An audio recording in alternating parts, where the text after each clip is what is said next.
Merci de rester avec nous. Merci. C'est la seconde partie de New World Forum. Nous parlons de réconciliation, de la métaphysique de la réconciliation, avec deux hommes de connaissance, Elmancio Godson et Dr Folly Galaekwe, qui nous font l'honneur de rester au plateau avec nous. Comme promis, je vous relance, Dr Ekwe, pour le début de cette seconde partie. Vous évoquiez le concept d'unité qui doit être un élément primordial de la réconciliation. Alors, j'ai promis aussi pour cette grande partie être beaucoup plus concret avec des modèles types. Alors, si je prends votre pays, le Togo, qu'est-ce qui peut être considéré comme l'unité, la source de l'unité autour de laquelle peut se construire le projet de réconciliation? Bien, vous me prenez par les cornes. Vous n'avez pas encore poussé. Hein? Heureusement que je ne les ai pas. Donc je crois que je vais... Bon, vous savez, d'abord, la notion de réconciliation n'existe pas vraiment dans le corpus politiste. En sciences politiques, c'est en sociologie que l'on retrouve la réconciliation comme fait social. Mais en sciences politiques, c'est tout le contraire. Et la science politique étudie des phénomènes politiques. Or, est politique un phénomène qui est fondamentalement conflictueux, puisque Carl Schmitt ira jusqu'à dire que n'est politique qu'un objet qui est assez clivant pour créer un conflit. Donc, il renverse la perspective de la définition du politique à travers l'existence du conflit. Et la science politique étudie les conflits finalement. Donc, à partir de l'instant où les conflits n'existent plus, il n'y a plus d'objet d'étude. Et du coup, c'est pas trop un concept auquel nous sommes habitués.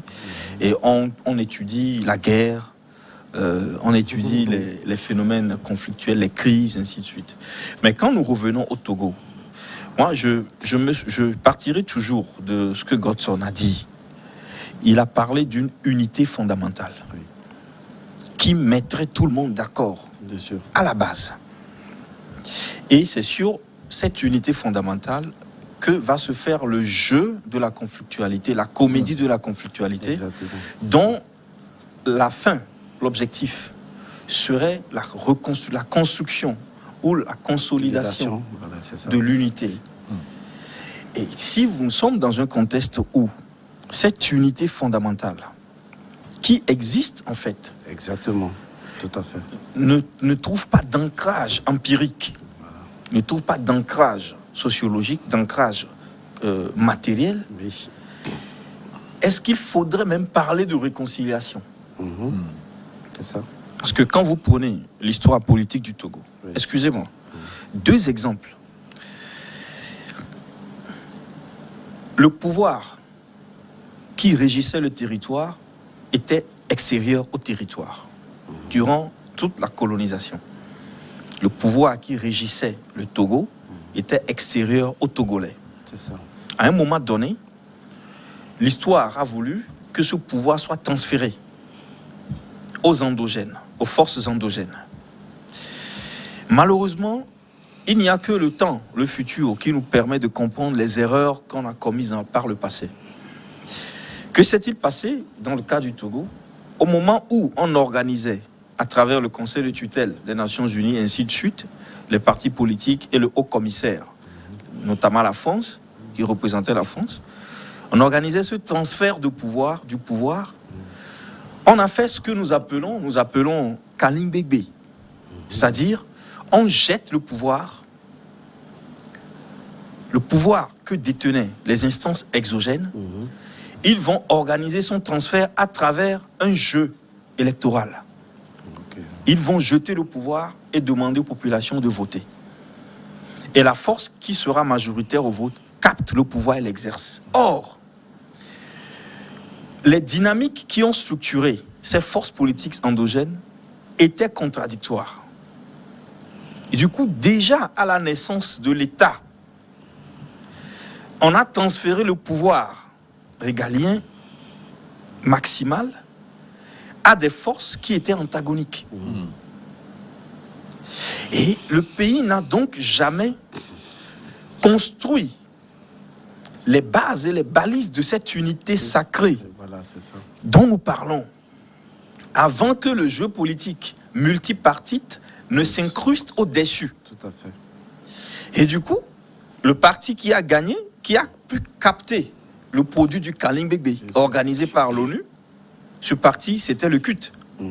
En conflit avec d'autres Togolais à la naissance même de l'État. De l'État, c'est ça. Il faudrait, lorsque nous faisons l'analyse sociologique, puisque là, nous avons quitté la métaphysique, nous venons au plan empirique. Il faudrait que nous rappelions cette donnée historique. Étant donné que on a capté le pouvoir politique maximal à travers, dans un jeu qui est conflictuel, antagonique, le conflit s'est créé.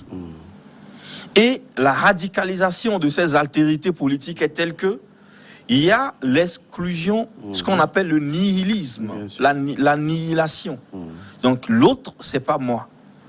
Il a capté le pouvoir, il exerce, j'attends mon tour. C'est ça. Quand je le capterai, je l'exerce. Voilà, c'est ça. Et dites-moi, à quelle période donc de l'histoire politique du Togo indépendant cette unité sacrée a été créée? C'est ça. Et qui, cette unité dont auront peur tous les acteurs politiques? Cette unité qui met tout le monde d'accord. À quelle période? C'est ça. Et heureusement que, par un coup de génie, lorsque le général Eyadema est venu au pouvoir, il va comprendre tout de suite qu'il ne pourra jamais gouverner ce pays avec les partis politiques et les radicalités des altérités qui se confrontaient. Et justement, est-ce que c'est la construction de cette forme Tout à d'unité qui a conduit à la création du parti unique? Bien voilà. C'est-à-dire, il va répondre, il a compris un principe cosmique fondamental. Et cela doit lui être imputé à justice post-mortem. On doit le célébrer pour ce génie. Le fait d'avoir créé le rassemblement du peuple togolais, même si c'est une préfiguration de ce qui devait venir, il a ouvert une fenêtre importante sur la lecture de l'histoire du pays. Oui, c'est ça. Mettons-nous tous ensemble. Laissons les divisions, les divisionnismes. Construisons le pays. Cela a été fait. Pourquoi ça n'a pas marché? En fait, ça autant au traduit Togo même, ça qu'en traduit, République ça démocratique traduit du même Congo, ce qui quoi. se passait réellement à l'époque et sa perception des choses. Tout à fait. Tout à fait, c'est ça Tout à qu'il faut fait. comprendre. Il a répondu à un Il a problème répondu à un fondamental. problème, voilà, c'est ça. Maintenant, ce qui n'a pas marché, et comme vous le dites, c'est que au moment où tout le peuple s'était rassemblé, il fallait créer maintenant les bases secrètes, cachées, protégées par une société secrète qui pouvait être créée. Les Togolais eux-mêmes, autour de cette unité, ils créent une société secrète qui protège à travers des rituels et des rites, on peut les écrire, Tout à fait. les fondamentaux cachés du pays. Et ça devait être fait obligatoirement. Sinon, vous n'allez jamais jouir du capital de l'unité que vous avez eu pendant 13-15 ans. Et c'est ce qui s'est passé. Lorsqu'à un moment donné, l'idéologie, ce que j'appelle l'idéologie, le divisionnisme, avait commencé par prendre contrôle des politiques publiques, sûr, où c'est on excluait des personnes parce qu'ils étaient discendants ou dissidents du point de vue de leur mode de pensée. Alors le système qui était destiné à unir a commencé par créer des parias, par créer des banlieues, par tel ne vois pas comme je vois. Je le périphérise dans le pays. Or, c'était tel que, si vous parlez, cela vous coûte. Bien sûr. Donc, beaucoup de personnes ont adopté l'omerta. Et c'est ce qui explique tout le renversement politique qu'il y a eu en 89-90, lorsque Eyadema s'est vu devant lui, des gens avec qui il parlait, avec qui il mangeait, qui se considéraient comme ses opposants. Ça veut dire qu'ils avaient couvé. Ils ont couvé telle la poule couve ses œufs. Ils ont couvé le contentieux avec lui. Ils ont couvé de la haine contre lui. Au moment où ils étaient en train de vivre, en fait, l'époque du rassemblement. Mais très rapidement, est-ce que ce rassemblement était de tout le peuple togolais ou le rassemblement d'une partie des Togolais? Parce qu'il me semble qu'il y avait des gens sur le carreau. Hein, oui, non, c'est-à-dire... les indépendantistes, par exemple, les Olympios ne se retrouvaient pas dans cette forme d'union. Il y avait beaucoup d'exilés à l'époque aussi de la création du parti unique. Le rassemblement, c'est pas une donnée, c'est pas un fait, c'est un processus. C'est d'avoir un concept, une idéologie. Une idéologie qu'il faut construire. Exactement. Il faut construire, lui donner, l'incarner. Et malheureusement, nous sommes arrivés à 90. C'est ça. Et même quelqu'un comme Léopold Ninevi, qui était l'électricien l'électronicien par excellence du général, qui allait même installer des systèmes électroniques dans ses maisons.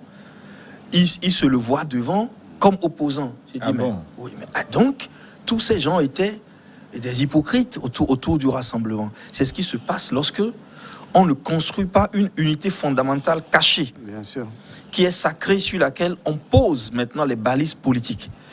En fait, il s'est vu trahi et non guidé. Voilà, il faut comprendre ça comme ça. Il n'a pas été guidé. En fait, les gens le suivaient tout en étant en discordance idéologique avec lui. Voilà, c'est tout. Oui, parce qu'il y avait peut-être une logique qui ne permettait pas l'expression de ses sentiments. Parce qu'il me semble, Léopold Messagnier, je l'ai rencontré quelques fois, il faisait les tracts depuis des années avant l'ère démocratique. Ça veut dire qu'il n'était pas d'accord, mais il ne pouvait pas exprimer ce qu'il ressentait. Tu vois, est-ce que ce que nous disons... Toutes les voix discordantes, il faut le dire. À un moment donné, est-ce que le travail d'unification dont nous parlons a été suivi et fait par un groupe à qui le général a donné, parce que la gouvernance, c'est une question de vision. Est-ce que des travaux dans ce sens ont été faits effectivement? Je ne sais pas. Mais ce qui est sûr, c'est qu'à la conférence nationale, au lieu que nous, Togolais, nous considérions l'unité politique avec EADEMAN comme étant un capital sur laquelle nous allons poser l'étage du multipartisme, c'est-à-dire on maintient l'unité politique comme le rassemblement comme un capital, et on pose l'étage du multipartisme qui est conforme à la légalité internationale. Nous avons fait un procès en règle du général. Et donc finalement, nous avons détruit tout ce qui pouvait être encore consolidé. Le général a repris les rênes. Non, nous sommes détruits tout seuls. Nous sommes détruits tout seuls. Et ça, je peux l'expliquer. Tu viendras tout à l'heure. Et comme tu sais, tu viendras. Et tu feras la synthèse des synthèses. Alors, pour finir, je veux dire, pour ne pas monopoliser la parole, je veux dire que l'époque de unir a été comme ce rêve qui pouvait revenir dans un contexte de multipartisme. C'est ça. Maintenant, si ce travail dont nous parlons n'est pas fait, les dissensions dans l'omerta vont se consolider. Tout à fait. Et les dissensions vont se consolider. Tout à fait. Et il y aura ce que nous avons appelé la Pax, c'est-à-dire il y a la paix parce qu'une partie est suffisamment forte pour écraser et tenir muet tous les autres. Or, c'est pas ça la paix. C'est pas ça la paix. La paix, c'est lorsqu'il y a une intégration, une symbiose. Tout à fait. Le yin et le yang qui rentrent ensemble. Et pour cela, nous pensons que la réconciliation, dans le cas du Togo, doit être maintenant repensée. Tout à fait. Je termine en disant que... Doit être repensée, c'est clair. Il y a eu la période de la turbulence. 90, 2000, 2004, 2005. Il y a eu la période de la paix, des braves, où, vous savez très bien, les deux grands partis se sont mis ensemble. Maintenant que la plupart des politiciens du Togo ont grandi en maturité, aujourd'hui, les gens ne sont plus disposés à casser les réalisations de la République. Bien sûr, c'est déjà... c'est déjà une grande maturité acquise. On peut ouvrir, il faut le reconnaître, la phase de la réconcilisation. De la réconciliation principielle. Il ne faut pas une réconciliation... Et circonstancielle. Enfin, je crois qu'on se comprend, parce que souvent on ne revient à la réconciliation que parce que il y a un intérêt. Il y a une situation. Non, c'est ça qu'il faut vraiment éviter, quoi. Alors, Elmanto Godson, dans le contexte des nations, je prends l'exemple du Togo, peut-être d'autres nations, qu'est-ce qui pourrait représenter l'unité, et qui ou quels sont les testicules du sexe? Eh bien là, il m'a eu là. Ça, c'est super, ça. L'œil d'Horus. Non, mais je te dis d'abord Otep. Parce que quand on prononce ces deux éléments, il faut toujours dire Otep. Voilà. Voilà. Alors, je vais préciser certaines choses que j'ai vraiment admirées de mon cher ami. Lorsqu'il parle, il parle sans langue de bois. Et je reviens toujours au fait que les gens ne se méprennent pas sur nos échanges, puisque nos échanges sont intemporels. Il faut les comprendre comme ça. Parce que quand il s'est exprimé, il a parlé comme pour dire, de façon indirecte, qu'on aurait pu, à l'arrière-plan, dans une dimension pratiquement souterraine, créer d'abord de façon spirituelle, d'accord, comme un pacte ou une alliance spirituelle qui soit le fondement même de cette unité. Et il y a un autre problème qui s'est posé ou qui devient discussion, qui fait débat au sein de certaines personnes. Surtout, on veut demander est-ce que tel pays comme le Togo, par exemple, est une nation? Je vais expliquer un peu en remontant toujours à la science de nos ancêtres. Vous savez, la racine nat, N-A-T, qui va se retrouver également dans nativité ou nature ou tout ça, c'est en fait une racine fondamentalement associée au mot naissance et qui est indissociable du nom d'Osiris, puisque Osiris a été noyé et la naissance se passe forcément dans la noyade, comme l'enfant qui est noyé dans le liquide de sa mère. C'est pourquoi le baptême consiste à... Merci beaucoup. Exactement. Tout à fait. C'est en une nouvelle naissance. Donc, à partir du moment où un pays existe, c'est vrai, on ne peut pas parler de nation, mais on ne parle de nation que lorsque les éléments proto-spirituels ont été mis en place pour créer, n'est-ce pas, ce pays. C'est-à-dire que, au niveau africain, au niveau des sédentaires africains, c'est ça qu'il faut comprendre, puis ce sont les sédentaires qui créent les civilisations. OK? Nous, les sédentaires, lorsque on veut créer un village, je parle simplement du village, il y a un rituel qui se fait pour créer un village. Un marché. Merci beaucoup. Pour créer un marché, il faut un rituel. Pour créer un pays, il faut un rituel. C'est le rituel de la naissance. Le rituel de la pose de la première pierre. Non, on va revenir à ça. Oui, c'est pratiquement ça pour les constructions et tout. C'est le rituel de la naissance. Mais cette naissance est directement associée à la nation et à l'unité. Voilà.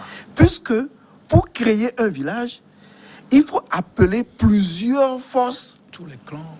et les unifier dans une symbolique spirituelle, dans un totem. Avec des règles, Avec des règles et des interdits, avec des systèmes de fonctionnement. Vous allez me demander si le Togo est une nation. Je dis oui, le Togo est une nation. Si la base fondamentale du Togo, qui existe, a une dimension de rituel initiatique opéré pour nous conférer la terre de nos aïeux. Mais elle se concentre dans un contexte laïque, où il n'y a pas que des spirituels. Écoutez, il y a des musulmans, il y a des chrétiens. Non, attendez, quand vous parlez de laïcité, là, c'est assez bidon pour moi. Je comprends ça d'une autre façon. Ça n'existe pas. Écoutez, il y a une différence entre la religion et l'État.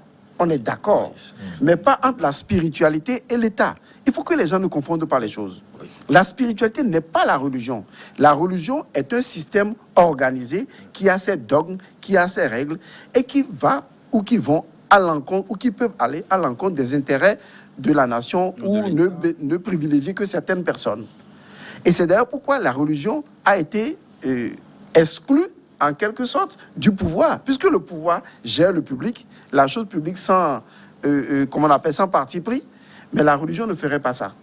Et on a fait l'expérience de ça. La spiritualité, c'est quoi? Tu as un esprit, tu réfléchis, tu conçois. Le pays a une vision. Le pays a des valeurs. Qu'est-ce que le respect? Qu'est-ce que l'amour? Qu'est-ce que la convivialité? Est-ce des concepts matériels? Ce sont des concepts spirituels. Nommez-moi un seul concept qu'on enseigne en morale qui soit matériel. C'est spirituel, c'est une vision. Mais le problème, c'est que statistiquement, nous avons 60% de chrétiens, 20% de musulmans et 100% d'animistes. Il faut marquer que statistiquement, nous avons des groupuscules d'individus qui se mentent à eux-mêmes. Parce que ceux que vous appelez chrétiens, ils vont encore chez les Bokono. Vous avez fait la différence de ces personnes? Sauf que vous n'avez pas la preuve pour tout le monde. Bon, vous n'avez pas non plus la preuve qu'ils sont chrétiens. Parce que pour moi, être chrétien, c'est dans le cœur. D'accord? On a vu des gens qui sont chrétiens, qui ne sont pas chrétiens dans le cœur. Et dans les actes. Et dans les actes, en merci. Conséquence. Et dans les actes en conséquence. D'accord? Moi, j'ai aidé une personne qui voyait au départ en moi un diable, mais qui a fini par me dire, mais moi, je vis avec des chrétiens, ils n'ont même pas pensé m'aider. Et c'est quelqu'un que je croyais être le démon, c'est lui qui vient à mon aide. Bon, être chrétien, c'est dans l'acte que nous posons. Hein. On peut dire que l'acte que j'ai posé est chrétien. Mais c'est clair. C'est clair. La parabole du bon samaritain. Exactement, c'est orthodoxe. En fait, il faut arrêter de surfer sur des éléments de dissension. Le problème, c'est qu'on confond souvent rituel, où on associe rituel au démon, à Satan. Non, mais l'Église fait des rituels. Le musulman fait des rituels. L'Église catholique. Oui, bien sûr. La fête de la Tabaski, c'est un rituel. Une fête rituelique. Mais bien sûr. Et l'homélie, c'est un rituel. Même le pasteur qui prêche, il fait le rituel. Il faut d'abord partir à la définition du mot rituel. Et si on y entre, vous allez voir que tout le monde fait le rituel. L'ablution. Même te laver le matin, c'est un rituel. Non, c'est un rituel. Vous voulez qu'on rentre dans la définition de rituel, de son origine, de son étymologie, ça va être clair là. Revenons d'abord à ce qui est nation. Pour créer une ville, il faut un rituel. Il faut unifier les entités spirituelles. Aujourd'hui, on dit la terre de nos aïeux. Pourquoi? Parce qu'on estime que tous nos aïeux, tous nos ancêtres immatériels et matériels sont dans une même matrice. Et c'est cette matrice qui nous unifie. La symbolique du drapeau, c'est parce que les gens n'expliquent pas les choses. Le drapeau vient d'où? Mais ça vient de l'Égypte antique. Le drapeau, tel que vous le voyez, le mât et le linge représentent Nétcher. Ouais. C'est la symbolique de Nétcher. On utilise ça comme glyphe pour désigner un Nétcher, une divinité. Et quelle est la divinité qui est désignée par le Nétcher? C'est Osiris.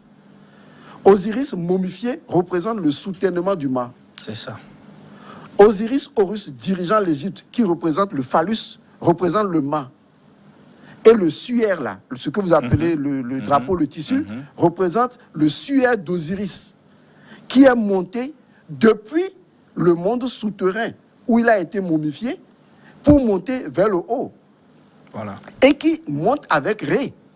Et quand Ré fait son cycle pour entrer dans l'Occident, eh bien, on doit descendre forcément le drapeau. Le suaire. Que les gens nous expliquent pourquoi on descend le drapeau.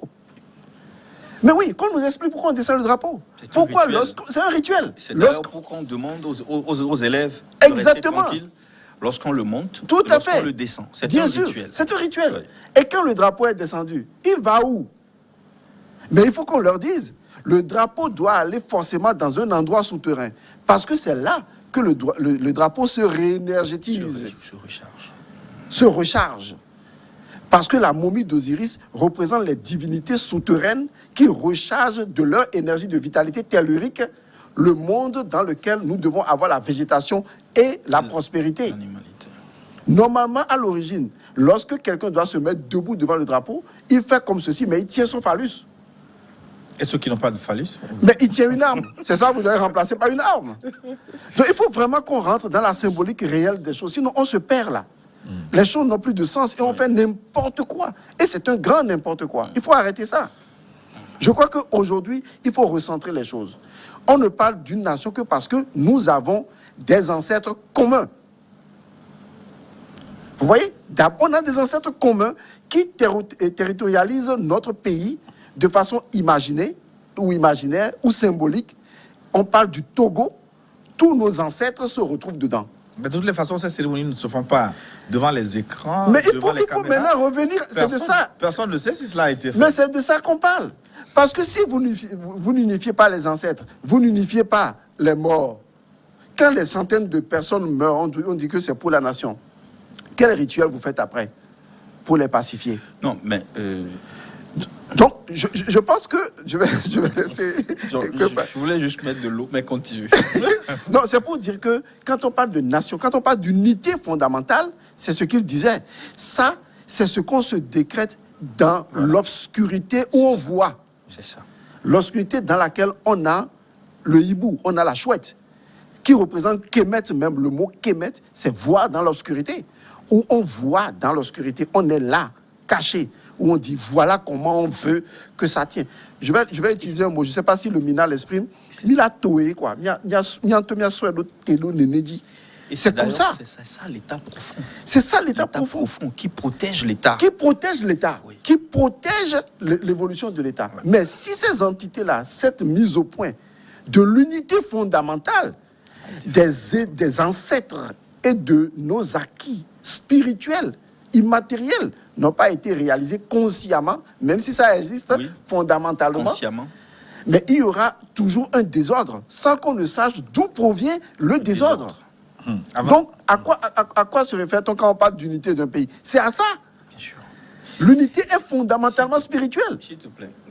C'est atome. Bon, c'est qu'il faut mieux que je m'arrête. Non, je veux pas non, c'est vrai. Je ne veux pas t'interrompre du tout. Lorsque le pays, une nation comme ça, vit des grandes difficultés, c'est à cette force-là que l'on appelle. Exactement. Par exemple, aujourd'hui, on dit qu'on fait passer le pouvoir à travers le vote. Voilà. Mais le vote, c'est un rituel. Tout à fait. Mais est-ce qu'il y a une entité, l'entité qui protégeant cette unité, qui reconnaît exactement que nous devons voter pour faire passer le pouvoir? C'est ça. Donc si on vous votez, vous pensez que vous avez gagné, ben on ne vous donne pas le pouvoir. Vous allez vous plaindre auprès de quelle entité? Quelle est l'entité sur laquelle on a posé le vote comme rituel? Et qui est capable doit se lever pour le bouleversement, faire la justice en cas d'injustice électorale. En cas d'injustice électorale. Tout ceci, c'est nous sommes dans le profane. Bien sûr. Parce qu'on n'a pas bien conçu le pays. C'est cela, quand nous parlons de l'ère de la Renaissance, de la réconciliation, mais oui, que ces débats reviennent. Et je te redonne la parole. Faut-il organiser? Moi, je vous la redonne. Non. Je ne veux pas avoir pris sa parole pour qu'il la reprenne. Il peut commencer. Oui, le jeu de conflit des paroles. De toute façon, nous, on sait jouer le jeu des conflits des paroles, donc on n'a pas de problème pour ça. Non, ce que je voudrais préciser, c'est parce qu'il avait soulevé une question très importante, c'est-à-dire comment jouer le jeu des contraires pour que ça n'impacte pas l'unité fondamentale. Puisque le jeu des contraires, qui est une comédie, ne devrait pas normalement impacter l'unité fondamentale. Mais ce que nous remarquons aujourd'hui, c'est que malheureusement, l'unité fondamentale, l'unité dont on parle, part en lambeaux. C'est ça. Dans le jeu des contraires. Alors, où se trouve le problème? Et c'est ça qui est évoqué. Le problème, c'est que chaque parti croit qu'elle représente l'unité. Mais c'est ça le plus grand danger. Parce que chaque parti, si on doit réfléchir spirituellement, chaque parti est une entité nétière, c'est-à-dire une entité divine dans sa symbolique. Mais c'est l'ensemble de cette divinité-là, de ces entités-là, dont on peut parler des ancêtres, d'accord, ou des ancêtres éponymes, par exemple, où on peut dire que ça représente l'instance de l'unité. Et comme il a si bien dit, lorsqu'il y a conflit, où irez-vous vous plaindre? Même au village, on a des gens chez qui on allait se plaindre. Et dès qu'on dit qu'on va vous amener chez le Bokono, tout le monde commence à dire la vérité. Voilà. Parce qu'on sait que là, il ne faut pas y aller. Mais quand il faut aller voir le grand patron ou le grand chef, on dit, ah, attention, chez le chef, vraiment, c'est lui qui clarifie les choses. Parce qu'on voit dans le chef une autorité d'abord spirituelle. Oui. Mais aujourd'hui, là, qui sont ceux qui ont créé les États-Unis? Ce sont les maçons et un Rose-Croix. Les symboles qu'ils utilisent. Pas les maçons de briques et du ciment. Mais non, pas les maçons de briques et du ciment. Mais les symboles qu'ils utilisent aujourd'hui, les choses dont ils font étalage, les bâtiments qu'ils construisent, qui répondent à des géométries bien définies, ils ont tiré ça d'où? Il n'y a que la pauvre Afrique qui ne veut pas regarder dans les profondeurs de sa culture, alors que les autres ont spolié sa culture et continuent de créer des civilisations à partir de notre identité, de notre culture.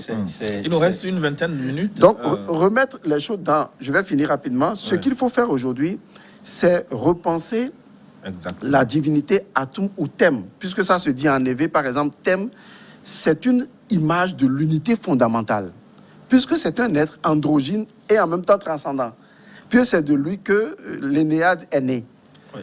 D'accord? Donc, si on doit remettre le rituel d'Atum sur place, qui est l'unité indestructible, il faut forcément aller dans ce cachet des choses pour remettre les forces en place et repenser la fondation spirituelle de notre pays, le Togo. Mais comment procéder Il existe des connaissances. Oui, le mode d'emploi, il existe des connaissances, mais surtout les gens sont extrêmement divisés, je vous l'ai dit plusieurs fois.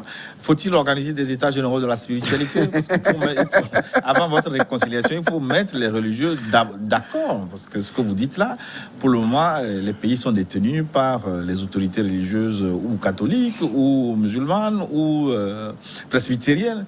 C'est eux qui ont la parole. Et ce que vous dites, pour que ça passe, comment organiser, donc, selon vous? Bon, d'abord, il y a, moi je crois qu'il y a la nécessité d'abandonner un paradigme. Yeah, c'est ça. Devant le diagnostic de l'inexistence de cette unité, Bien sûr. que font les acteurs? Les acteurs sont dans un paradigme d'assimilation. Tout à fait. C'est-à-dire, je suis un acteur important, je vais vous assimiler. Et quand vous serez assimilés, nous formerons un tout. Ça veut dire que je suis dans la négation de votre altérité fondamentale. Bien sûr, c'est ça. Ce paradigme qui est joué par un acteur comme un autre, les uns et les autres, ne permettra jamais une réconciliation principielle. Il faudrait d'abord l'abandon de cette idéologie. Bien sûr. Il faudrait qu'on reconnaisse les altérités, les différentes altérités, Bien sûr.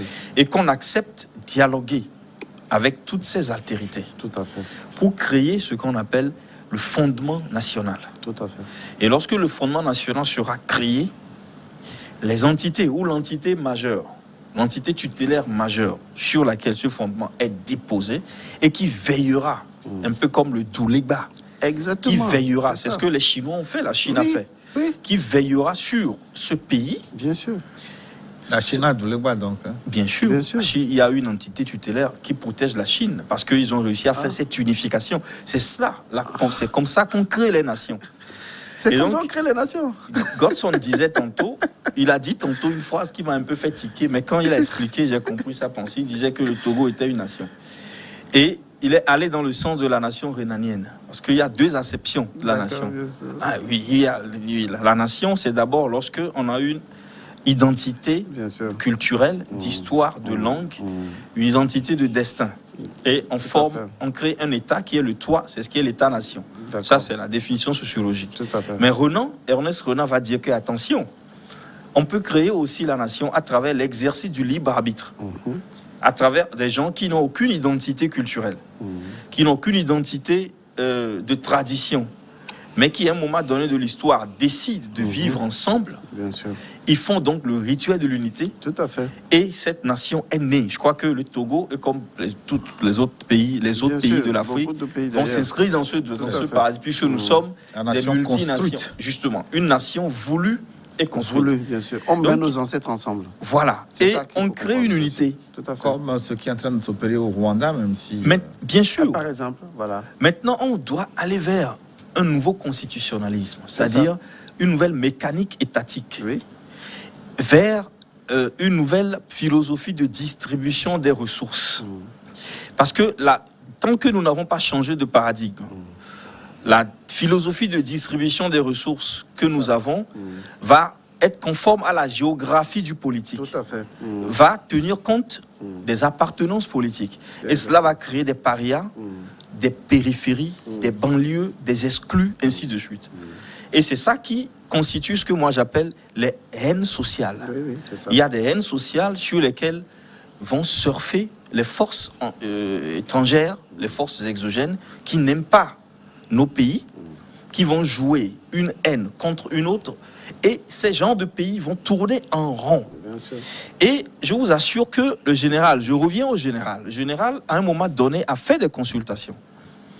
Et lorsque les troubles ont commencé, les oppositions ont commencé à son régime, il a fait des consultations. Et on lui a dit, plusieurs consultations, que le chemin vers lequel vous allez, la déflagration de l'unité qui est en construction, si vous ne faites pas attention, vous retournerez, et il disait en griffe, 100 ans en arrière.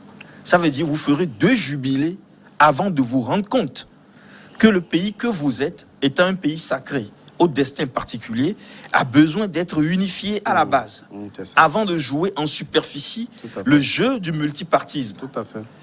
C'est ça le danger. Revenir d'abord considérer que toutes les altérités se valent, organiser ce que vous appelez les états généraux, ou je ne sais pas quel nom lui donner. On trouvera le nom. Associer les porteurs de connaissances métaphysiques et mystiques, bien sûr. Et faire en sorte que ce pays puisse renaître. Parce que le danger, c'est lequel?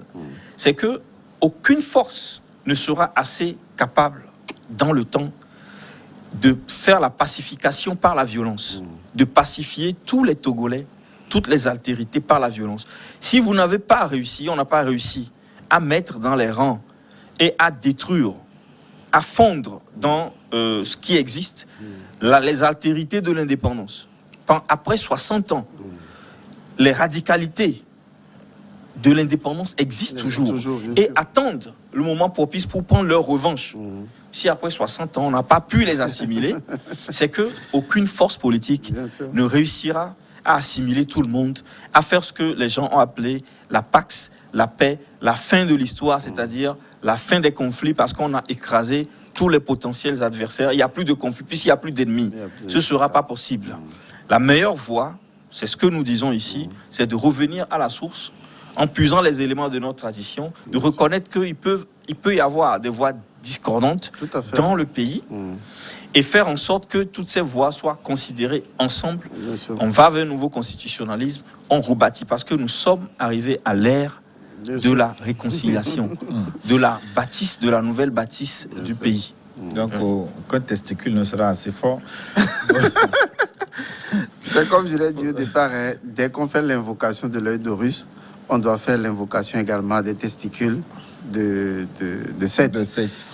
On ne peut pas exclure, on doit tenir compte de toutes les altérités pour pouvoir aller de l'avant. Mais est-ce que, justement, ce n'est pas sur ce principe qu'a été fondé le système politique, la démocratie? Ce que vous dites là, ça ressemble un peu à la démocratie. Non, en fait, la démocratie ne repose pas sur ce système de fonctionnement. Parce que la loi de la majorité, c'est la dictature de la majorité, c'est l'exclusion de la minorité. En fait, le vrai problème qu'il y a, la démocratie est le jeu des contraints sans l'unité. Bon, il y a un élément fondamental qui a manqué et que nous avons déjà décrié ici sur ce plateau. Il s'agit justement de l'éveil, de la connaissance. Vous donnez du pouvoir à des personnes qui n'ont aucune conscience de ce qu'il faut en faire. Et là, il y a vraiment problème. Ça veut dire que vous amplifiez le désordre. D'accord? Vous amplifiez le dégât. Le problème de la démocratie, c'est exactement ça. C'est-à-dire qu'on donne des droits de vote à des personnes qui, en fait, ont toujours le droit d'exister et de voter, mais pas de la manière dont il faut le faire. Parce que leur niveau de connaissance des choses ne permet pas de voter à un autre niveau de connaissance. Donc, tant qu'on ne va pas tenir compte de ça, ça va poser un problème. D'accord? Toutes les voix se valent, mais pas de la même manière. Quand je dis de la même manière, ce n'est pas à la même échelle de valeur. Parce que les décisions se valent sur plusieurs champs d'action. Toutes les voix sont équivalentes, mais elles n'impactent pas de la même manière dans l'échelle de la pyramide. Donc il faut vraiment qu'on tienne compte de ça. Et c'est ce que la démocratie ne fait pas. C'est ce qui fait qu'aujourd'hui, c'est vraiment un grand n'importe quoi. Mais si on repense là, en tenant compte du cosmothéisme et de ce dont on avait déjà parlé dans l'émission précédente, je pense que les gens pourraient mettre en place un système qui ne soit pas vraiment de la démocratie comme on le conçoit aujourd'hui, mais qui tienne compte justement de notre perception en tant que peuple, identité culturelle variable, pour pouvoir justement faire les choses. Nous tirons vers la fin de l'émission, mais je reste pour le moment sur ma soif. Vous, comment entrevoyez-vous l'opérationnalisation de tout ce que vous avez dit? Comment est-ce que c'est possible de décliner dans le concret votre forme de réconciliation? Il me semble que ce plateau ne peut pas être le cadre. Mais comment vous le pensez? Comment pour entrer dans ces détails? Oui. J'insiste. Vous savez comment les journalistes nous piègent. Moi, je persiste. Moi, je dis, dans votre imaginaire, comment vous entrevoyez cette forme de... Bon, il faut dire que dans la cinématique de la chose, il sera difficile de nous positionner, nous seuls, pour dire que voilà comment on souhaite que cela se passe. Nous avons une dimension qui est la nôtre. Mais il y a ce que j'appelle les autres dimensions dont il faudra tenir compte et partager ensemble pour réfléchir et dire comment est-ce qu'on peut commencer cette chose-là. C'est pourquoi j'ai aimé un peu les états généraux dont vous avez parlé ou peut-être un forum national de réflexion qui puisse penser encore profondément la chose. Ce qu'on vient de dire là, c'est peut-être clair pour vous, hein? C'est peut-être clair pour nous, mais je suis sûr que en suivant cette émission, il y a beaucoup de personnes qui ne comprendraient que dalle. Donc, du moment où on ne passe pas le message à des instances qui peuvent relayer le message à divers niveaux pour qu'on soit sûr que les différentes intelligences coopèrent efficacement à la mise en place, on ne pourra pas parler d'un schéma. Mais j'ai toujours dit que nous avons un gouvernement. Il est temps quand même que le gouvernement, si il veut faire dans l'excellence, puisse justement faire des consultations, demander à rencontrer des personnes, à discuter, à ce que des propositions leur soient faites et que, avec l'appui du gouvernement, on dise oui, on veut construire vraiment la nation, on veut la réconciliation, faites-nous des propositions, allez consulter d'autres personnes, faites comme ceci. Je pense que c'est dans cette unité plurielle-là qu'on peut justement avoir une solution. Mais là, oui, je laisse... Oui. J'aimerais juste souligner que des personnes au Togo se sont penchées sur ce problème. Exactement. Et on fait un travail indicible, notamment le Monseigneur Bariga, avec la commission Vérité, Justice et Réconciliation. Et le travail qu'ils ont fait est excellent et extraordinaire. La récolte des plaintes des Togolais, c'est un début important. Je sais que ça a été un travail très difficile. Et tout ce qui peut se faire après ne peut qu'être fait sur la base de ce travail. Il faut consolider ce qu'ils ont fait et aller à un étage supérieur. C'est ça. Faire en sorte que le problème, c'est pas seulement apaiser les populations qui ont été blessées à travers la diplomatie des chéquiers, mais parce que c'est fondamentalement le travail de l'Ashkroun jusqu'aujourd'hui, mais poser des problèmes beaucoup plus fondamentaux maintenant.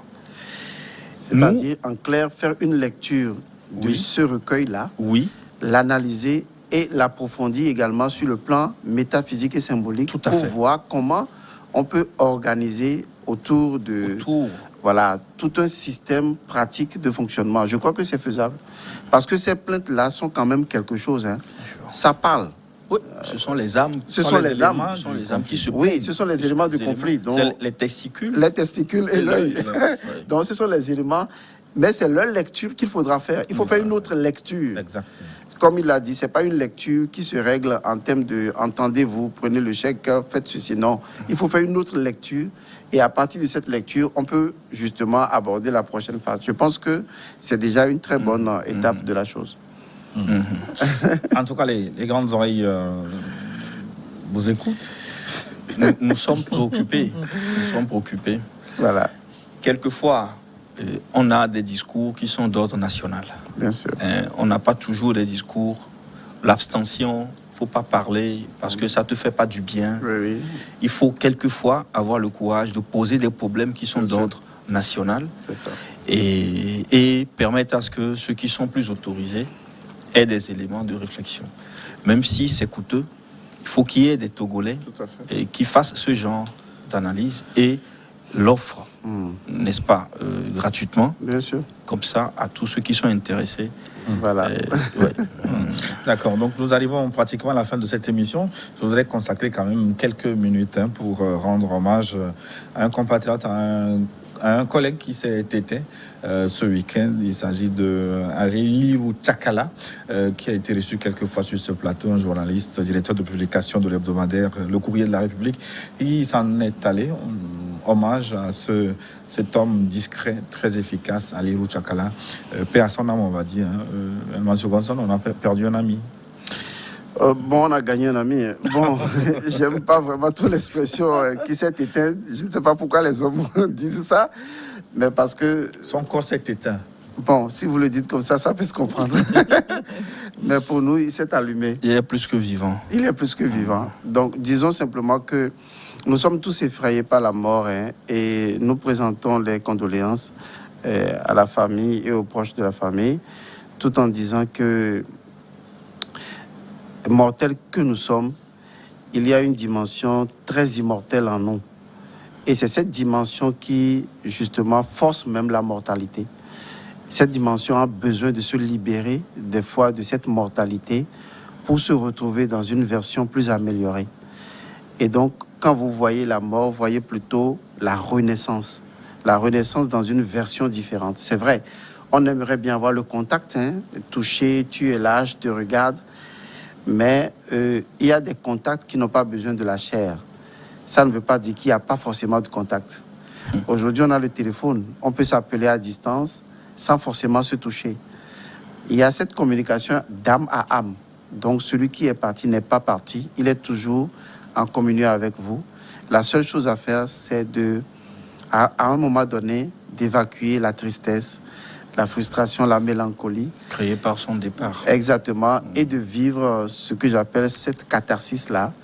Et ensuite, vous verrez que la reconnexion se fait avec la personne. Donc morts, voilà, les morts ne sont pas morts. Birago, l'a dit Birago Diop, les morts ne sont pas morts. Et c'est très bien expliqué en Afrique, hein, parce que quand la décomposition du cadavre se fait, il retourne aux 4 éléments, hein, et nous les reconsommons. Nous les mangeons dans la pâte, dans la nourriture, dans l'eau. Dans les plans. Nous mangeons toujours nos morts. Unité Voilà. fusionnelle. C'est l'unité fusionnelle. Mort et vivant. Bon, exactement, merci. Docteur Ekwe. Oui, pour terminer, c'est cela. Deux choses, j'aimerais dire. La première, c'est que